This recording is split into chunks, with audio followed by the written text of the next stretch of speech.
Morning! Seja bem-vindos ao Chá com Deus dessa sexta-feira. Como que você está? Como foi a sua semana? Como que você está sexta-feira? Está com aquela sensação de, meu Deus, será que eu posso ter mais um dia da semana para finalizar todas as minhas tarefas? Ou você está finalizando na paz do Senhor? Conte aqui nos comentários. Lembre-se, não é para julgamento, é para que possamos compartilhar aquilo que está no nosso coração. Amém?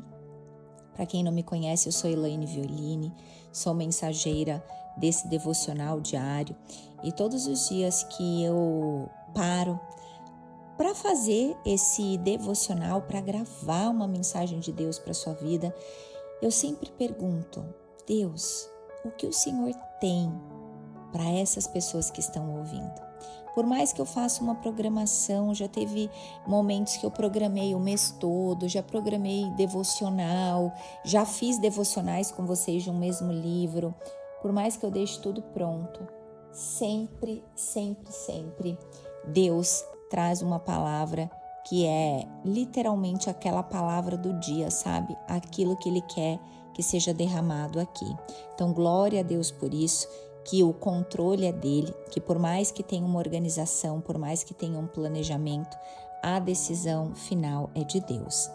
E hoje eu quero contar uma história para vocês de um profeta chamado Elias, uma das histórias desse profeta. Esse profeta, a história dele vai acontecer majoritariamente no livro de 1 Reis, e eu quero trazer um ponto que está no capítulo 18, quando Elias está no Monte Carmelo. Exatamente ali no meio do capítulo, versículos 17 ao 19, o profeta, ele ordena. Ao longo dos versículos 21, você vai ver que ele confronta.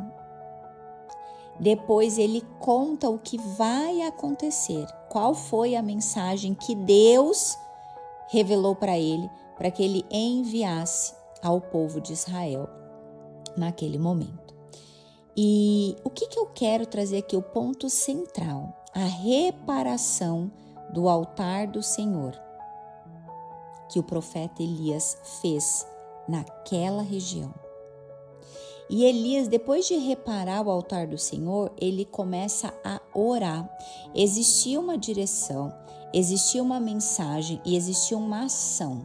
Elias foi ali para orar para que a misericórdia de Deus fosse derramada diante daquele povo e que aquele povo, de fato, parassem de ser idólatras. Era um período que existia uma idolatria a Baal e nesse exato momento, Elias estava no Monte Carmelo para ter o grande confronto. E aqui eu quero trazer para você a seguinte mensagem. Quando Elias vai para literalmente ali o confronto final, aonde ele está no alto do Monte Carmelo, ele está orando, ele já está ajoelhado. A versão da minha Bíblia diz assim, no versículo 42, mas Elias subiu até o alto do Carmelo, dobrou-se até o chão e pôs o rosto entre os joelhos. Você consegue imaginar essa imagem? Eu, como tenho 3 filhos em casa, geralmente quando as crianças estão num momento de muita introspecção, estão chorando, querem se esconder, fazem essa mesma posição. E Elias, ele estava prostrado, chorando diante do Pai, orando, levantando um clamor. E o ponto central da mensagem de hoje está no versículo 43. Quando a gente lê assim: 7 vezes Elias mandou, volte para ver. E na 7ª vez o servo disse, uma nuvem tão pequena quanto a mão de um homem está se levantando no mar. E isso foi suficiente para Elias acreditar que de fato a profecia estava se cumprindo. E aqui eu quero perguntar para mim e para você. Quantas vezes você já tentou executar aquilo que você já sabe que foi direção dos céus? Ou você é daqueles que tenta 1, 2 e desiste? Elias precisou expirar a 7ª vez. E o sinal que ele viu não foi a chuva pronta. O servo dele mesmo disse: é uma nuvem tão pequena quanto a mão de um homem. Eu e você temos maturidade para saber o tamanho de uma nuvem, mas para aquele profeta bastou um pequeno sinal na 7ª vez, para que ele pudesse de fato dar ordem e mandar dizer a Acabe, que era o inimigo, para preparar o carro e descer antes que a chuva o impeça.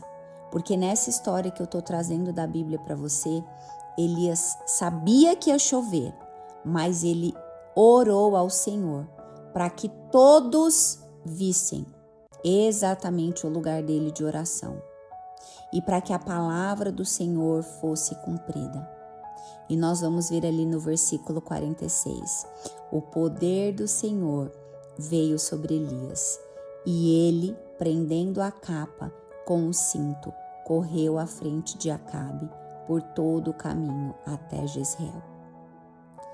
Então, meu irmão e minha irmã, eu não sei qual foi o momento que você desistiu, mas se você não tentou por 7 vezes, como o profeta Elias, a mesma coisa, Deus está mandando te dizer: volte e continua tentando.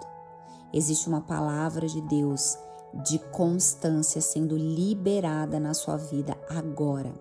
Tome posse, porque é na autoridade que há no nome de Jesus que essa palavra está sendo declarada. Tome posse. Abre a sua mão e quando eu falar tome posse, faça um ato profético para aqueles que creem em ato profético. Tome posse, feche a sua mão, segure essa palavra, porque essa palavra de constância é para a sua vida hoje. Amém? Meus irmãos e minhas irmãs, que vocês tenham um excelente final de semana, que vocês desfrutem daquilo que o Senhor já proporcionou na vida de vocês. Tenha um tempo de descanso, de desfrute, de lazer, de passeio. Aproveite com aqueles que você ama. Aproveite tendo um tempo com o Senhor e desfrute. Que segunda-feira estaremos aqui com mais uma palavra do Senhor. Se assim Jesus não voltar até lá. Fique com Deus.